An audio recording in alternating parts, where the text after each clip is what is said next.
Baiknya, Assalamualaikum warahmatullahi wabarakatuh. Baik, selamat pagi ya teman-teman semua. Semoga selalu dalam keadaan sehat ya.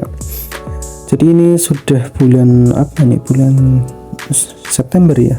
Iya, September ya. Jadi biasanya kalau bulan-bulan yang berakhiran dengan kata-kata ber ini ya, biasanya tuh ini musim hujan ya. Jadi September, Oktober, November, Desember ya.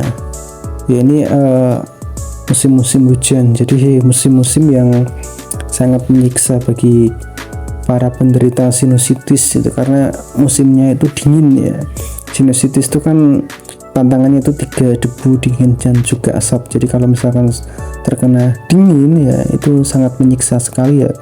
Biasanya yang teman-teman rinitis ya, penderita rinitis, alergi ya, bersin-bersin ya, pilek gitu ya. Oleh karena itu memang saya sarankan jadi mandi itu ya kalau bisa itu menggunakan air hangat gitu. Sama seperti dulu itu ketika saya masih sinusitis itu juga mandi itu pakai air hangat gitu. Jadi dengan mandi air hangat itu rasanya itu apa ya, lega gitu ya. Jadi sinusita itu lega gitu ya. Biasanya sinusitis itu kan juga disertai nyeri ya, nyeri di area dahi dan kepala. Tuh, jadi tanda sinusitis itu gini ya. Jadi rinitis dan sinusitis. Jadi kalau rinitis sinusitis itu kan sama-sama pilek ya.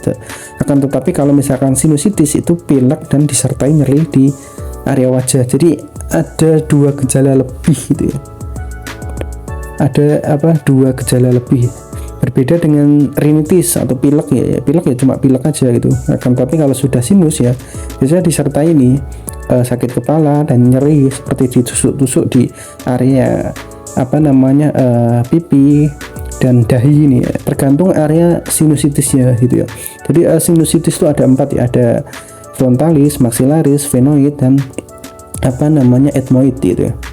Jadi kalau frontalis itu kan yang di dahi ini, kemudian kalau yang maxillaris, biasanya yang sering terkena itu maxillaris gitu. Karena maxillaris itu kan sinusnya di pipi dan sinus terbesar dan mudah infeksi gitu. Jadi kalau misalkan penderita sinusitis itu mayoritas itu maxillaris yang kenanya itu ya. Gini ya, debu dan sinusitis itu ya. Jadi cara terbaik untuk mencegah munculnya reaksi alergi adalah dengan mengenal dan menghindari faktor pemicu alergi, misalkan debu, serbuk sari, kuman, atau partikel lain dari udara gitu ya.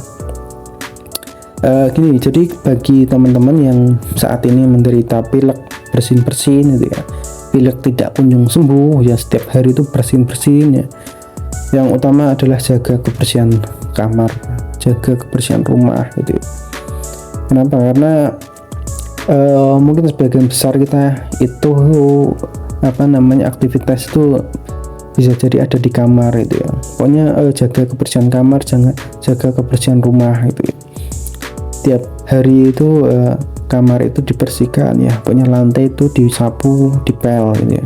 Biar apa? Biar tidak ada debu gitu. Dan kemudian ketika kita bersih-bersih itu jangan lupa untuk pakai masker.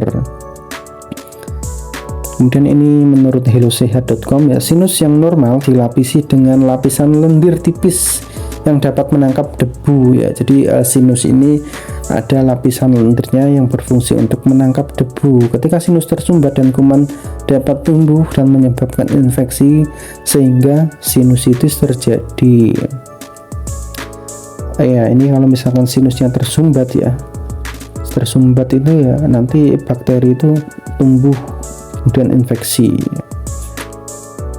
itu ya. Jadi sinusitis ya, debu itu ya tantangan utamanya itu ya. Dulu itu ketika saya masih bekerja di lapangan ya, itu kan hubungannya itu dengan debu, jadi saya itu pakai masker double gitu. Dan setiap pulang kerja atau malam sebelum tidur itu saya cuci hidung gitu ya. Itu ya, jadi teman-teman hindari debu ya, jadi pakai masker ketika keluar rumah. Oke, cukup sekian. Assalamualaikum warahmatullahi wabarakatuh.